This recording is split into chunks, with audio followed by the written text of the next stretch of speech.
So, Cherry, everyone I interview, I always start with the same question. If you could sum your career up in one word with everything you've done so far, how would you describe it?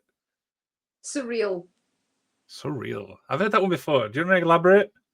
So I think I debuted in June this year, and it was literally yesterday I kind of stopped and thought about everything I've done so far, and none of it kind of seemed possible at the start of the year. So my goal for this year overall was just to debut and just get that done. And then I did that. And then I was like, cool, next goal. It was going to be to go on Blockbuster. Did that. And it was going to be Comic Con. And then I did that. And then it was ICW. And I did that last night with Leon Graves. So I'm just a bit, I don't feel like this is real. But I'm quite happy if it's not. So. There you go. And how was the show yesterday? Was it all right? Oh, it was brilliant. We had an amazing crowd. The show itself was great as well. Fear and Loathing is always like our biggest show, and everyone really like turned up and put on. I think the performance everyone knew we could do, and kind of raised. What's the word? Rised above like the expectation of it. Plus, for me, just getting to do anything with Leon was just incredible because it was unexpected. So yeah, it was a really fun time, and it was a good way to send out the year. Absolutely. Was it a big crowd as well? Yeah, it was a really good turnout. So I was on the pre-show, and I think that's like one of the strongest pre-show turnouts we've had in a while. And then it was absolutely packed, which, you know, in a show in which we're going to go into the crowd and mad things are going to happen is so fun and not stressful at all. But everyone was really for it, and they were all very much like into it all. You could tell they were all really enjoying it. And when we were all backstage watching it, like, we don't have the best sound on the TV we watch it from, but you could hear them so loudly, and that's just always the best feeling. I can imagine that is like overwhelming as well sometimes. It can be, like, I think it's more overwhelming and nerve-wracking if you get the opposite. If you can't hear them and then you're just going, oh, they're not liking any of this. This is awful. So when you can hear them properly come up for everything that they should be, like, that you hope they're going to come up for, it puts you a little bit at ease of, oh, we've got them. We just need to keep them. And do you know So what? that, I think everyone I've spoken to actually says the exactly the same thing. So that's great to hear.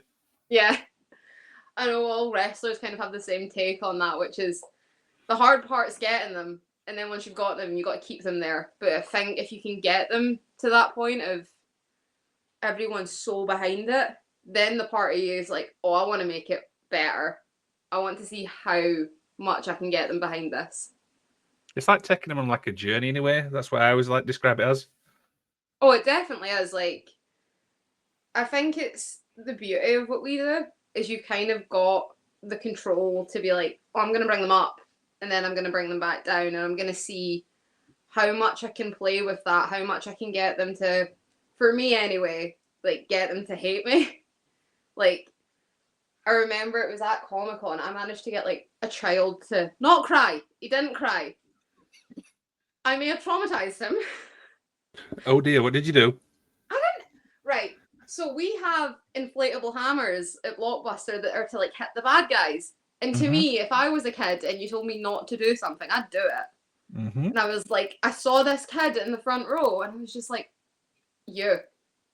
So as I was coming around, I was like, don't you dare. I can see you. Don't do it. And I've never in my life seen a child cower so much. And part of me was like, I feel so bad, but also, hit me. So stuff like that. We're 4 minutes in, and Cherry's like, "Did you actually cry, or did you just cower?" He cowered. He didn't cry. He looked like he was gonna. The person that was reffing. So when I'm doing it, I'm not as aware of, like, I know what I'm doing, but it's kind of like I'm so in it that I'm not thinking it through as much, and I'm not processing as much of like what they're seeing and how they're reacting. Like, I know if they've came up and they've came down, but I don't zone in on like individuals as much, because then I get really overwhelmed if I do that, and then I start to get really stressed. So I was kind of like, oh, I'll do this, and then we'll see how it goes. And it was after the ref was like, that child was terrified of you. And I didn't think about it. I had Harley Quinn face paint on when I did this. So I didn't think about the fact that this demonic clown was kind of shouting at a child until after. Real highlight. Oh dear. I was going to say, what's the best fan interaction, but I think there's no one that can beat that.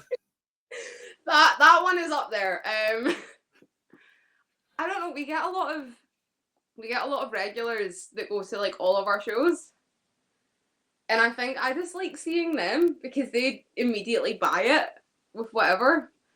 And it was last night. One of them, like, I don't want to say her name or anything like that, but she was giving me. Can I swear? Yeah. Oh, good. Prepare. She was giving me so much shit on my entrance, and I just vividly remember looking at her being like, you shut the fuck up, Hen. And I've never seen someone smile so much at being told to shut the fuck up. That was beautiful. So stuff like that. Something tells me you're a natural healer. I'm just getting that vibe already. Oh my god, no. Yeah, very much so. I like being nasty. I don't know what that says about me.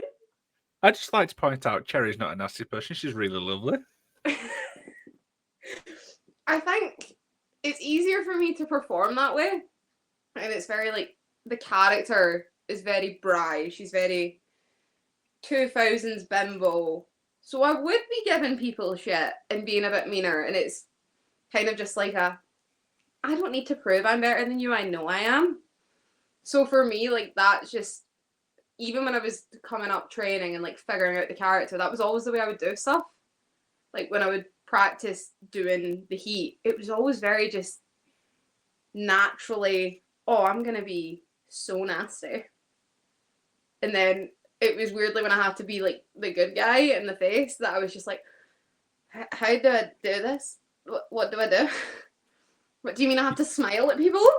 Do you find it hard, like, obviously going from heel to face in a way? It's hard. I've done it a couple times now, and I think the first time I got really panicked about it because I was just a bit like, how do I take what so much of Cherry is, which is kind of being Bri, and do that and then translate that to face without losing the character. But when I did it, I've got this weird thing, and I think this is pretty common for us. As soon as the music hits, I'm on whatever I need to be on for it. And I kind of realized, oh, I'm just going to flip this onto the person I'm wrestling. So it's not as comfortable for me to do, but I found I really enjoy it because it's just a different way of expressing that and being a bit more, I need to think more about it. And I enjoy that challenge, but I much make me a bad guy. Absolutely. So let's obviously take a few steps back. How obviously you discovered wrestling? So it was my partner that introduced me to it. So this was in, let me do the math on this very quickly. It was 2015, and it was Finn Balor in NXT because I really like body paint, and I've always been into the very like dramatic side of everything. Mm-hmm. He was like, "Oh, you'd like this," because he grew up watching it and he was in love with NXT at that time. And I remember seeing it being like, "Oh, this is cool," but I think this is kind of common with them. We don't grow up watching it as much. Like, at least not for me. It wasn't something that my mum was ever comfortable with me watching as a concept. She was always very just like, no. She's still like that with it, but so I kind of fell into it that way from the aesthetic standpoint, and then started watching bits of it. And I'd watch like the odd match on YouTube and just never followed it properly until 2022, I want to say, is when I got really badly hyperfixated. It was all I watched for 5 months straight. Yeah. GPWA? WWE, I did just anything I could watch. I watched a lot of Japanese, just random matches that would come up, because you know in that way where it's 3 in the morning and you're on YouTube in a rabbit hole and you just keep seeing different stuff pop up and you're like, oh, watch this. Oh, this person I like's been in this. So I kind of just dived straight into it, and it was mainly WWE at the time. And yeah, from there it's just not stopped. It's actually just gotten really bad. It's all I think about. Absolutely. So how do you go from being a fan to being an actual wrestler? Well, obviously, what drew you into doing that? Delusion.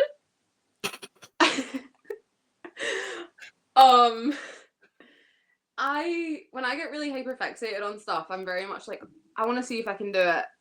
I've always been like that. It's kind of, once I get an idea, I don't let it go. So where I live, I would walk by the asylum on Miller Street quite a bit, and I saw the Insane Championship Wrestling bit, like the ICW poster outside of it, and I was always walking by going, oh, this could be, this is cool, like there's stuff like this near me. So watched little bits of that online, and then I kind of was like, well, if there's a place near me that's showing it and like producing it, surely there's a place I can train.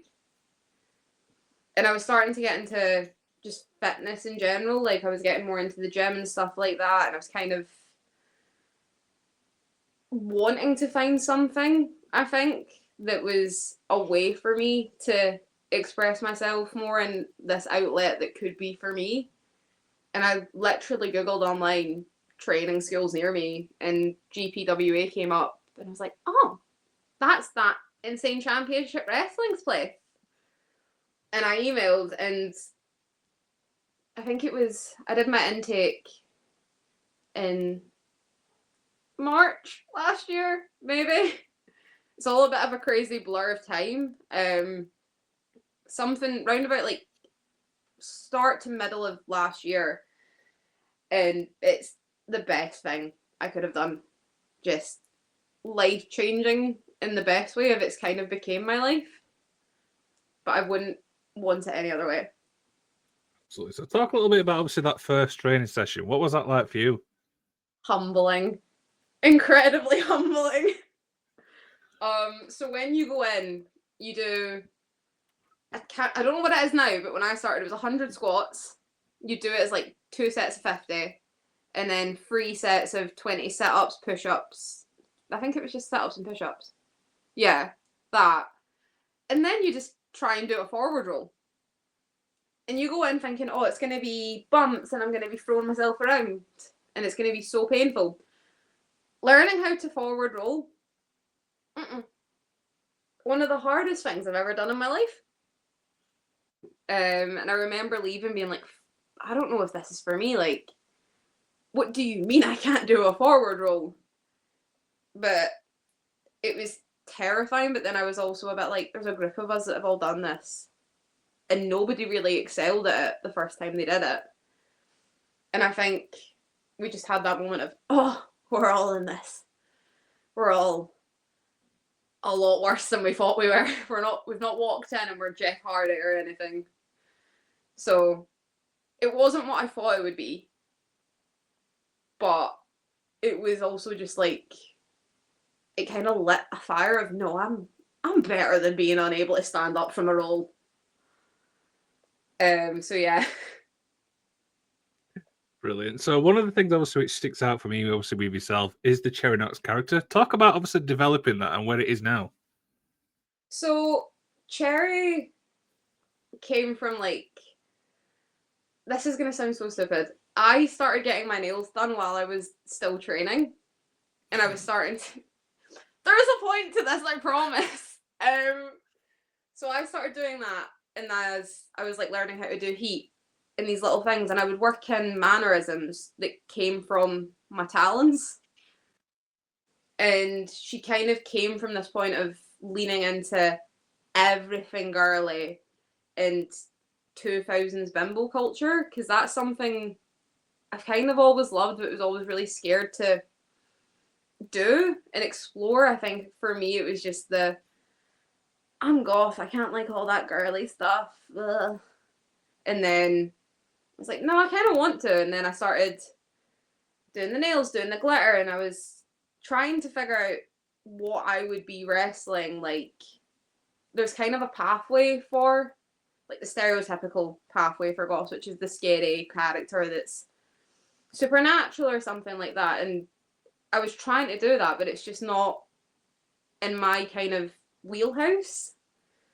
I was very much putting it on as opposed to being it every time, and it just didn't, I couldn't settle into it. I couldn't find my rhythm. And then Cherry came to be by me being like, I am just a bit of a girl's girl. I love the glitter. I love the sparkles. I love this really hyper feminine side of myself that I struggled with for a really long time. And it kind of took that aspect of, just because I'm uncomfortable with it doesn't mean it's something I can't explore and use. And she's kind of helped me realize that side of me. And it's just getting worse. Like, every single show or something, I'm like, how can I make it bigger? How can I make her more bratty? What can I pull from like Paris Hilton, my ride or die, is like the key influence on this character. I went back and watched The Sweet Life, and the way she acted, which was horrific, like horrible, but that's very much like, that's Cherry. That entitlement, that daddy's little girl, butter wouldn't melt, but then would also stab you in the back to get what she wants kind of energy. And I really just keep pulling from that. And then obviously now I'm part of horrorcore with Leon, which is a kind of different side of it. Of he's, I say scary, he's not, he's creepy, and he'll be really annoyed if I call him scary. So he's creepy, not scary. He's a bit intimidating, and he is this guy that's watched too many movies. But I also love that horror aspect. I love the dumb blonde that dies in the first act because she ran into a wall or something. Like, that is very brought into it through this, and it's how we kind of bounced off each other, and it's helping it constantly develop. Of every time we do some, like, together or individually now, because we do the individual stuff together, we'll draw out different parts of it, and it's this journey of like constant discovery. So she's just kind of this amalgamation of chaos and glitter. Okay, so did you have to come out your comfort zone a little bit with this character as well? Yeah, I think for me the hardest part of it is just that coming to terms with being this ultra hyper feminine, over the top girly girl that doesn't care what people think at all. Like, I think that's definitely been the hardest thing, is I'm a chronic overthinker riddled with anxiety. So to play a character that's so polar opposite with that, if she couldn't care less, why would she? Has kind of been the hardest bit of, I can't go out and let my little gremlin brain start making me panic about what people are thinking, even though that's literally all I'm doing at all times. I've had to kind of push down that side of me to let her shine to the fullest. So that aspect of it's been a really good thing for me, to be honest, because it has meant I've stopped caring less. I say that. I stopped showing like I care, but it's been very just push aside everything that makes me a bit more uncomfortable with being over the top and girly, like showing a little bit more skin and having those very just unapologetically, this is me, like it or hate it, I don't really care thing. It's just been a very, like, I don't know the word for it, but it's been a bit of a journey in terms of just pushing through the fear of being judged for that. Like barriers, anyway. Yeah. It's a good journey, it was a scary journey. Then it's one I'm still very much going through. But I'm very thankful that I'm in a place where I can do that and push myself out my comfort zone with it.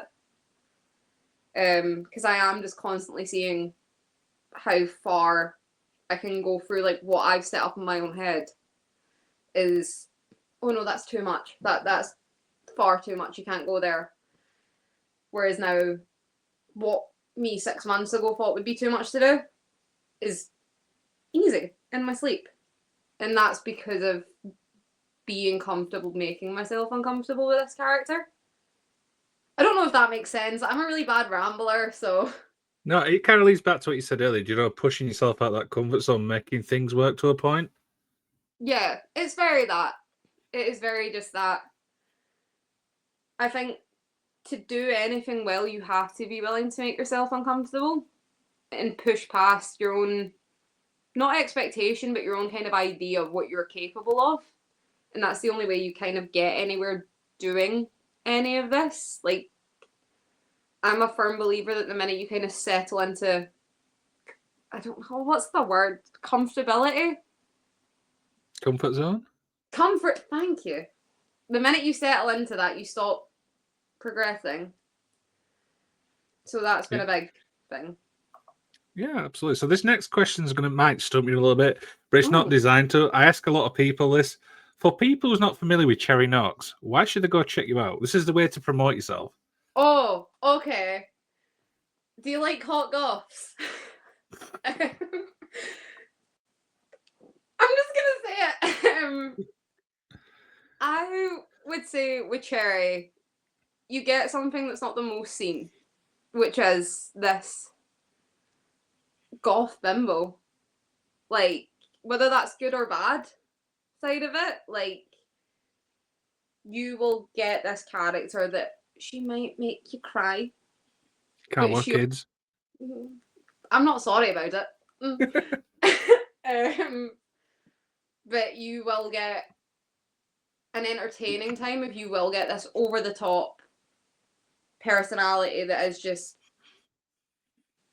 kind of in a 2000s bubble wrapped in black glitter. And again, who doesn't love a hot goth? There you go. I'll let people judge that. So I want to curious to know how this name come about, the Queen of Short Style. Do tell me the story with this. So this is a really bad joke.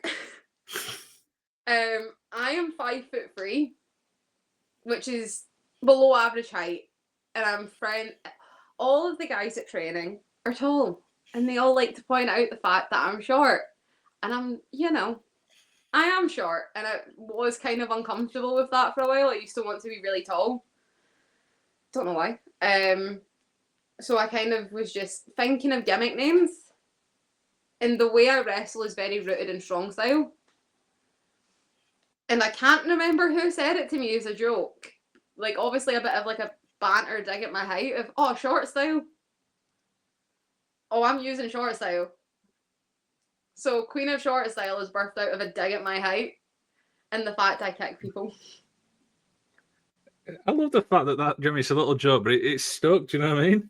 Yeah, it very much stuck. Like, I'm not the shortest like femme at the asylum. There are other short femmes.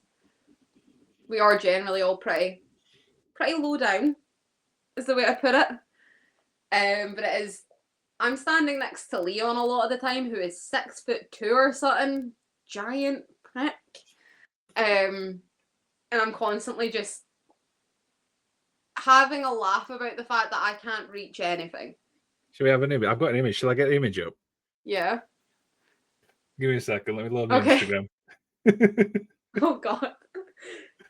Dear, share my screen. Instagram. There we go. Yeah. Do you know the funny thing about this? I am in massive platforms as well here. Okay. So I am in Demonia's. And that is our actual height difference, but I'm also down a step, and he was insisting that I'm down a step in it so that our actual height difference would show. I don't even know what to say to that. He called me a T-Rex during the match. I was trying to fan him and I couldn't reach because I was like, come on, you need to come a bit closer. I'm wee. And he was just like, I know you've got T-Rex arms. I don't even know what to say to that. You can't. I'm just used to it at this point. That's our entire friendship, is just bullying each other. Good friendship, right? That kind of leads me on to my next. That kind of leads me on to my next point, which is obviously called horrorcore. This is obviously the group, I presume. Yeah, that's just the wee duo of me and Leon. That was, it came about because we were friends. Like, we became friends at training and we had quite a few people saying, there's something here with you two. Obviously, the fact we're both raging Goths had nothing to do with it. But it came about with that, and then we talked about it, and then we kind of realised, oh, our characters kind of bounce off each other in this weird juxtaposition way. If he's really angry and a bit done with people, whereas I think everyone's my friend, but also nobody's my friend. And it just kind of came about out of this place of, oh, we'll try it, we'll see what happens, and now it's its own little thing of goth, hot goths, his words. Oh, this is brilliant. Dear. You know what? I've never smiled so much in a show. This is brilliant. Oh, yeah. Dear. Is it hard being a wrestling fan now? Obviously, because you're involved in wrestling. It is, but it's also easier. I nitpick wrestling a lot more than I used to. Like, I find it a lot harder to sit back and watch stuff without in my brain going, oh, that was a bit off, or oh, that's cool. But I think I enjoy watching stuff a lot more now because I have a whole new appreciation for it. Mm-hmm. Of before, I always knew it was really impressive and very difficult to do, but I didn't really realize the physical toll it takes. So seeing like the guys that are on every single show and are traveling constantly and doing all this stuff, and then seeing them still put out these like quality matches, I think that's maybe more of a fan of different people. Like, I think the people I used to like, I still love. But it's also just the appreciation of people that don't get as much airtime as it was, and how much they make of each moment they're given. Like, I appreciate different parts now, as opposed to what I did, whereas now I can't just watch a match and be like, oh, this was great or this was bad, and just leave it. It will sit in there for years. And I'll randomly remember moments of certain things of, oh, that footwork was a bit, or, oh, that spot was great. But it's easier and it's more difficult now. And I can't explain it. It's just totally, the way I view it's altered and I can't go back to the way it was. I hate it. Okay, so have you faced much criticism, obviously, throughout your journey at the minute, and how did you deal with it? I've been really lucky. I've not faced that much criticism. I'm very much of like the opinion of, even if I do get stuff online, like there's a certain aspect of being a feminine presenting person in wrestling or online in general that comes with the territory of it, that I'm really good at kind of paying no mind to the good or the bad side of stuff that I get, whether that's people being like, you're shit or whatever, all that kind of lovely side of the internet, or the flip side of it, which is people are like really nice. I kind of separate myself from it because I figured out, I grew up with the internet and stuff as it was like coming out, and I figured out early on, if I put too much into this, it will consume me, in terms of if I start putting value of how people view me into it, it will just distract and take away from this thing that I love.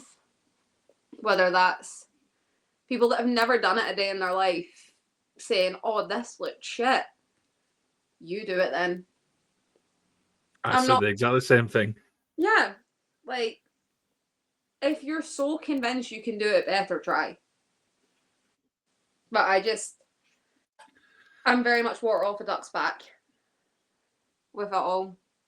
Yeah, the thing is with social media, and I've said it many times, is I think that the minute social media, I think the bad outweighs the good because there's just so much negativity on it, and is it impossible to like hide away from that in comments? Again, like, I've been really fortunate, and I don't know if it's just the side of the internet I've managed to carve out for myself, that I haven't encountered a ton of it. Mm-hmm. I'm not saying I've not encountered it. I have encountered it. But again, I think for me, a big thing is like, if I get a comment and it's a nice comment, I'll react to it and stuff. But if I get someone giving me a bit of shit, they want a reaction. They want me to kind of pick a fight with them and to know that it's got under my skin. So I've just, again, I'm really good at that. I'm not dealing with this thing of, I know how much I can handle and how much I can kind of process and compartmentalize. You giving me shit online for no reason, I'm just gonna ignore you.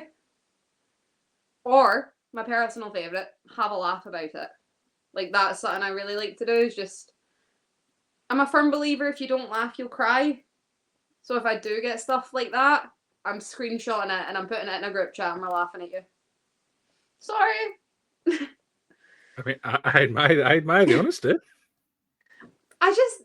It's one of them, like, you want a reaction, you want that kind of, people want to get under your skin if they're gonna take the time out of their day to try and ruin yours. Like, I'm not giving you that satisfaction. And I think a big thing for me is I've reached a point of engagement's engagement.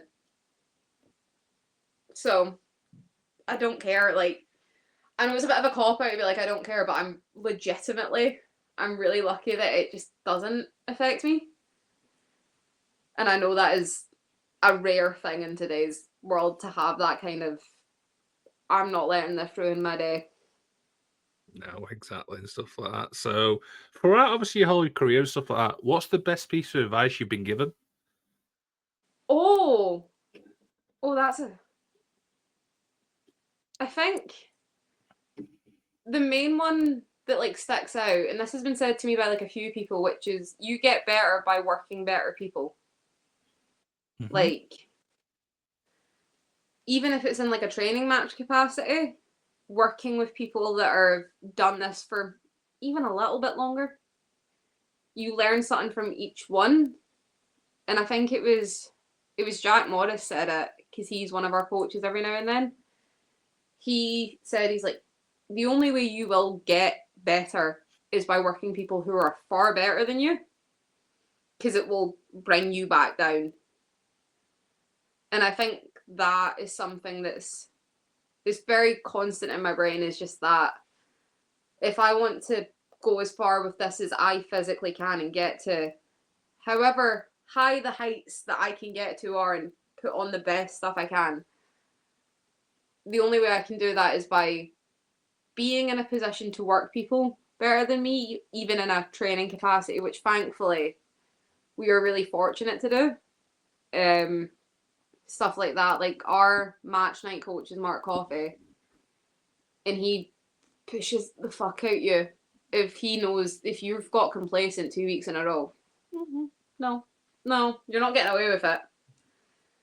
So I think it's just that surrounding yourself with people that will make you want to do the match with the person that's better than you, and it's going to make you look a little bit shit by comparison, and have that kind of, you need to like learn from everyone, but work the people that you know will humble you. Absolutely. And I think the thing is as well, in wrestling, you're always learning, no matter how long you've been wrestling for. Oh, totally. Like, I think it's an aspect of this that's really beautiful, is that constant, you're never done learning, because everyone does stuff differently. Everyone has different preferences for how to do certain moves and certain stories in a match. Everybody likes matches structured a certain way.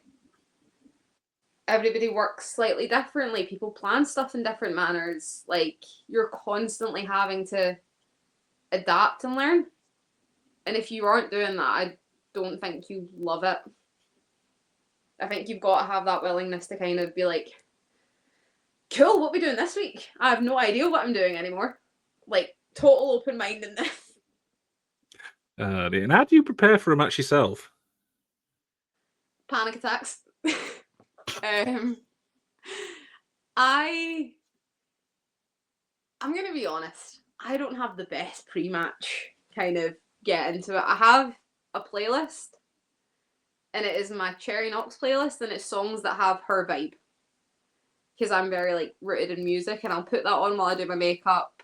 And a big thing for me is the cherry face, which it's a nightmare to do. Sorry. But something about the ritual of doing that every time really helps me get into the headspace of it. So I'll do that while running through stuff. If me and Leon are in different matches, I'll be like, can I call everything in this to you, please? And then he'll do it with me. And then stretch, and then I always go round the back for the match before. Because I want to hear what's happening. I want to hear what they're coming up for. I want to be like, cool, we're doing this. Whoever I'm with, I'll generally be like, we're running this one last time, I don't care. I'm a very stressed out person with stuff. I'm very like anal and obsessive, so I'm like, cool, we're doing this again. And it's just, before we go out, it's that I will always hug whoever I'm wrestling. I don't know why, but I always have to do like the hug. It's kind of just like a wee reset, I think, of the, we've taken a minute, we're doing it. Stay safe. And that's the big thing is like before we go out, it's stay safe. 100%, I agree on that one. You mentioned the playlist. Dare I ask what songs are on that playlist? It's not that bad. I swear to God, I will get this up because I promise you it's not that bad. There's a lot of songs by the artist that's done my intro song on it. So Vanna, her music is bimblecore, and I like to think that's what Cherry is. So it's that, Scene Queen. The first song that comes up when I've opened it on my phone is a song called Cherry Do You Love Me? And it's by Chrissy, I can never say her last name, so bear with me. Shapeka? I want to say. And it's like this 80s style hair metal song, but it's a lesbian anthem, and it's just Cherry Do You Love Me? And it's that. It's very like girly metal. And then there is also some girly pop on it. So it's not that bad. Do you want to share what else is on it? Because I like the type of rock as well, by the way. Okay. So, we've got Wargasm, some Magnolia Park. There is... I'm trying to read it. This is the dyslexia coming in. The Pretty Reckless are on it. I think they're a great band that do not get enough credit. Who else? Try to think who. It's so many, like Taylor Swift, Lady Gaga, and then back to the heavy. So it does jump about. Britney Spears, and then Rob Zombie, who I think legitimately makes the most slut metal of slut metal music of all time. For some bizarre reason, I was expecting Slipknot on that list. Certain Slipknot songs have the vibes. I like Slipknot, but they're not quite Cherry. If it's got to have that, it could have been on the Queen of Damned soundtrack, if we're going that route. Okay. Or this could be listened to in a Juicy Couture tracksuit. That's the two sides. This is brilliant. I'm learning so much, you know what I mean? Like I said, I like that type of music anyway, do you know what I mean? So, like, I'm always learning, obviously, with the band stuff. So, obviously, a few little more questions. I'll just begin to wind down. We're obviously nearly at the end, obviously, 2025. What's the goal for you for 2026? I was literally just thinking about this today. Because I kind of did every goal I had for this year that I then set for next year, this year.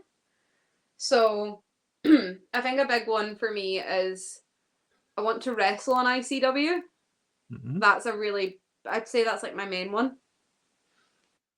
I want to wrestle for other promotions, like just as much as I can. I just love wrestling. Another really big one, and this is just like a one that I hope finally comes to fruition, is I get to tag with Leon, because we've talked about it that much that we just hope the opportunity comes eventually. So stuff like that, it's all very just, I view everything in milestones, so it's all these little milestones that I feel are kind of achievable. So that, and then a really silly one is I want to finally land a nip up. Sorry, what? Say that again. I want to land a nip up, like when you roll on your back and kick up on your feet. I have been trying to do this for a year and I still can't do it. So my goal for next year is to land that, and I'm really close. So hopefully. Okay, so is there any people you'd like to get in the ring with? Do you know what I mean? There's some incredible women talent. Oh, I'd really love to wrestle Angel Hayes. I think everyone does. Yeah, she's lovely as well, which is like always helps when you can kind of talk to the person. I want more singles with Natasha Swan. We've kind of came up together and I love working with her. And I know we just have great chemistry in the ring at this point. That's something like I really want to do more of, because I want to see how good we can make it. Katie Mills, she is such a sweet human being, and then also just incredible. And then obviously Lana Austin, Rio would be the dream, because Rio is everyone's dream. Daisy Jenkins. Honestly, I could keep going on. Astrid. Oh my god, my mind is now going blank because I'm like so many. Ellie Armstrong's a big one as well. There's just Scottish women's wrestling has so much talent in it that I just kind of want to wrestle everyone. I want to wrestle everyone, and I want to see how good we can get and get it. Just constantly run it. I know she's not Scottish, but I'd love to see you in the ring with Casey Owens. I would love that. That is, again, they feel so far-fetched as a concept that I'm like, that, no. One day. But that would be, again, I know I say a dream a lot, but it would be.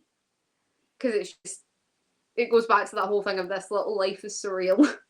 That would be surreal. Absolutely. So, how would you describe the Scottish fan base in your own words?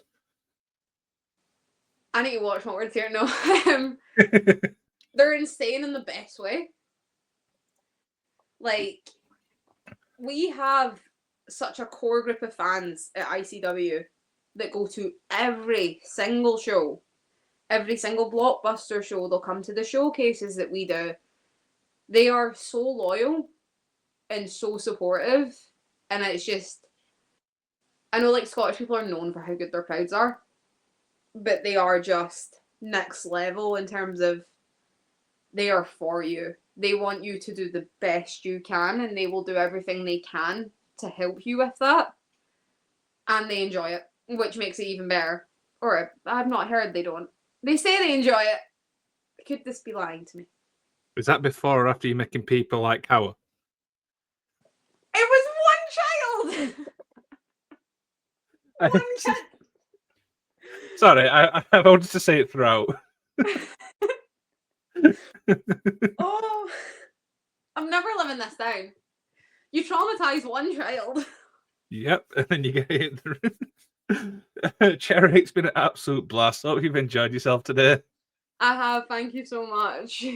So, one little thing I need from you, obviously, is there anything you'd like to plug? Yeah, so we are actually having a GPWA student showcase on the 20th of this month in the Maryhill Community Halls. And I am tagging with the incredible Dylan Thorne. And I'm facing off against Venus and Zero. The whole card is brilliant. I don't want to say whose matches are on it because that's their place to announce it if they've not announced it yet. But it's going to be an amazing show. It's our last show of the year, obviously. and it'd be really great to send that out with a bang. Absolutely. And don't forget the QR code above your head. Of course, all of my social media. This is my Instagram up here. And then my TikTok as well, in which I kind of just incessantly bully Leon into filming dance TikToks against as well, which is just Cherry Knox PW. There you go. All social media obviously will be in the description as well. I need one final thing from you. So everyone I interview gets to do the outro for the show, so you can say anything you want, you can promote anything you want, and we'll end the stream. Cherry, over to you. Oh God, don't leave this up to me. Thank you for watching, listening. I hope you've enjoyed this little crackpot. I'm sorry if you didn't. Unfortunate. I hope it wasted some time. If you want to come to the showcase, just send me a wee message over on Instagram. And yeah, follow me on everything and have a good whenever you've watched this.